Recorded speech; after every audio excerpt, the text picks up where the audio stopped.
ശരത്ലാലാണ് വിവരങ്ങൾ നൽകിയത്. സിനിമാ കോൺക്ലേവിന്റെ സമാപന ചടങ്ങിൽ വിവാദ പരാമർശവുമായി സംവിധായകൻ അടൂർ ഗോപാലകൃഷ്ണൻ. സ്ത്രീകൾക്കും ദലിതർക്കും സിനിമ നിർമ്മിക്കാൻ ഫണ്ട് നൽകുന്നത് നല്ല ആശയമാണ്. എന്നാൽ സ്ത്രീ ആയതുകൊണ്ട് മാത്രം പണം നൽകരുത്. സിനിമ സംവിധാനം ചെയ്യുന്നതിന് മുൻപ് പരിശീലനം നൽകണം. 1.5 കോടി രൂപ എന്നത് 1/2 കോടിയായി കുറയ്ക്കണമെന്നും അടൂർ ആവശ്യപ്പെട്ടു. ഷെഡ്യൂൾ കാസ്റ്റിൽപ്പെട്ട ആളുകൾ നല്ലൊരു അതിൻ്റെ പിന്നിലുള്ള മനസ്സ് വളരെ നല്ലതാണ്, അതിൻ്റെ ഉദ്ദേശം വളരെ നല്ലതാണ്. പക്ഷേ അവർക്ക് കുറഞ്ഞതൊരു 3 മാസത്തെ ഇൻറ്റൻസീവ് ട്രെയിനിങ് കൊടുക്കണം, പരിശീലനം കൊടുക്കണം സിനിമ എങ്ങനെ ഉണ്ടാക്കുന്നുള്ളതിന്. അപ്പോൾ ഒരാൾ സിനിമയായിട്ട് ഒരു താല്പര്യമായിട്ട് വരുന്നു അപ്പോൾ അയാളെ വെറുതെ പോയി സിനിമ എടുത്തു എന്ന് പറഞ്ഞു ഇവിടെ അയാളെ ഒരു രീതിയിലുള്ള പ്രോത്സാഹനമല്ലത്. നിർബന്ധമായിട്ട് അവർക്ക് ട്രെയിനിങ് കൊടുക്കണം. ഈ 1.5 കോടി കുറച്ചിട്ട് 50 ലക്ഷം ആക്കി 3 പേർക്ക് കൊടുക്കുക. ഇത് കൊമേഴ്ഷ്യൽ ഫിലിം എടുക്കാനുള്ള കാശല്ല, കൃത്യമായിട്ട് നല്ല സിനിമ എടുക്കാനുള്ള മുടക്കലാകാവും. വളരെ നിർബന്ധമാണ്. സൂപ്പർ സ്റ്റാറിനെ വെച്ച് പണം കൊടുക്കാനുള്ള പണമല്ല നമ്മൾ ഗവൺമെൻറ് കൊടുക്കേണ്ടത്, ഒരിക്കലും ഗവൺമെൻറ് ചുമതലയല്ലത്. അടൂർ ഗോപാലകൃഷ്ണന് മറുപടിയുമായി മന്ത്രി സജി ചെറിയാൻ രംഗത്തെത്തി. പുതുമുഖങ്ങൾക്ക് 1.5 കോടി നൽകുന്നത് നഷ്ടമായി സർക്കാർ കാണുന്നില്ല എന്ന് മന്ത്രി പറഞ്ഞു.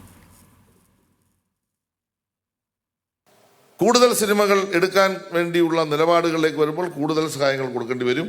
അതൊരിക്കലും ഒരു നഷ്ടമായി ഞാൻ കാണുന്നില്ല. അത് കൊടുത്താൽ സിനിമാ മേഖല ശാക്തീകരിക്കപ്പെടും.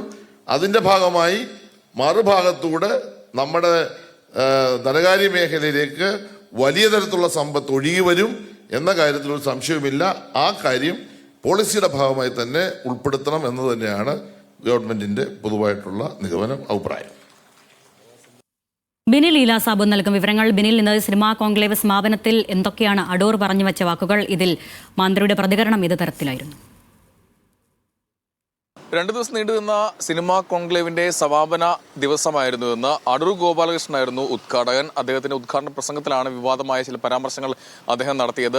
SC/ST വിഭാഗത്തിനും സ്ത്രീകൾക്കുമൊക്കെ സിനിമ നിർമ്മിക്കുന്നതിന് സർക്കാർ ധനസഹായം നൽകുന്നുണ്ട്, 1.5 കോടിയാണ് നൽകുന്നത്. അതിനെയാണ് അദ്ദേഹം വിമർശിച്ചത്. അദ്ദേഹം പറഞ്ഞത് ഇങ്ങനെയാണ്: ആ പണം നൽകുമ്പോൾ അവർക്ക് സിനിമ നിർമ്മിക്കുന്നതിന് മുമ്പ് 3 മാസത്തെ ട്രെയിനിങ് നൽകണം. ഇത് സർക്കാരിന്റെ പണമാണ്, അത് നികുതി പണമാണ്, അത് സൂപ്പർ സ്റ്റാറുകൾ വെച്ച് സിനിമ ചെയ്യാനുള്ള പണമല്ല, വാണിജ്യ സിനിമ എടുക്കാനുള്ളതല്ല. അങ്ങനെ അത് 3 പേർക്കായി 50 ലക്ഷം വെച്ച് വീതിച്ച് നൽകണം എന്നുള്ള അഭിപ്രായമാണ് അദ്ദേഹം പറഞ്ഞത്. അത് വിവാദമായ ആ സമയത്ത് തന്നെ സദസ്സിലുണ്ടായിരുന്ന ഗായിക പുഷ്പവതി അവർ അതിനെ പ്രതിഷേധിക്കുകയും അതിനെ വിമർശിക്കുകയും ചെയ്ത് അപ്പോൾ തന്നെ സദസ്സിൽ നിന്നും എഴുന്നേറ്റ് നിന്ന് അതിനെതിരെ പ്രതികരിക്കുകയും ചെയ്തിരുന്നു. എന്തായാലും മന്ത്രി സജി ചെറിയാൻ കൃത്യമായി അതിന് മറുപടി നൽകുകയും ചെയ്തു.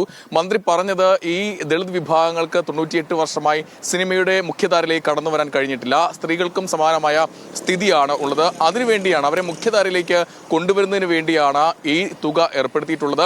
അങ്ങനെ അവർക്ക് ട്രെയിനിങ് നൽകേണ്ട ആവശ്യം ഇപ്പോഴൊന്നും തോന്നുന്നില്ല. മാത്രമല്ല, ഇപ്പോൾ ഇവർ ചെയ്തിട്ടുള്ള സിനിമകൾ അത് അതിഗംഭീര സിനിമയെന്നാണ്, ആ വാക്കാണ് അദ്ദേഹം കൃത്യമായി ഉപയോഗിക്കുകയും ചെയ്തത്. ആ പണം നൽകുന്നത് തുടരും എന്നാണ് മന്ത്രി വ്യക്തമാക്കുകയും ചെയ്തത്. എന്തായാലും സിനിമാ കോൺക്ലേവ് അത് ഭംഗിയായി അവസാനിച്ചു എന്നാണ് മന്ത്രി പറയുന്നത്. മാത്രമല്ല, സിനിമാ നയം രൂപീകരിക്കണം, അടുത്ത 3 മാസത്തിനുള്ളിൽ സിനിമാ നയം ഉണ്ടാകുമെന്നാണ് മന്ത്രി ആ വേദിയിൽ പ്രഖ്യാപിച്ചത്. ശരി.